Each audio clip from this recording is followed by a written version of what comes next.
Hello, সকাল সকাল দুটো পার্সেল চলে এসছে। অবশ্যই তোমাদের সাথে শেয়ার করব, বাট তার আগে একটু কিছু খেয়ে নিই, কারণ আমার খুব জোরে খিদে পেয়েছে।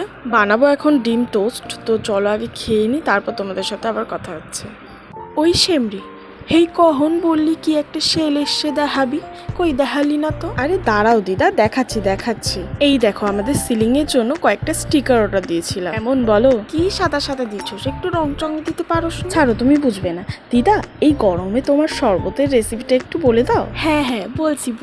এই গরমে তো প্রচুর কাঁচা আম পাওয়া যায়, তো একটা কাঁচা আমকে ছোট ছোট টুকরো করে সিদ্ধ করে নেবে। এরপর ওর মধ্যে এক টুকরো আদা দিয়ে ব্লেন্ড করে নেবে। চিনিতে একটু জল দিয়ে সিরা করতে বসাবে। নাতনি যে এটা কি দিল জানিনি। এরপর বেটে রাখা আমটা চিনি সিরার মধ্যে দিয়ে দেবে। তোমাকে ইচ্ছা হলে কালার দিবে, নয়তো নয়। শুকনা খোলায় জিরে, মৌরি, গোলমরিচ ভেজে বেটে নেবে। এরপর আর কি, ভাজা মশলাটা দিয়ে নামিয়ে নেবে। লও, হয়ে গেল তোমাগো রেফে আরে দিদা, ওটা রিফ্রেশমেন্ট। হ্যাঁ, ওই হইল প্যারান জোরানো শরবত। এইভাবে তৈরি কইরা আমার নাতনির বক্সে বইলো কেমন হয়েছে। দিদা, ওটা কমেন্ট বক্স, চুপ কর, দেখে নি সেমরি।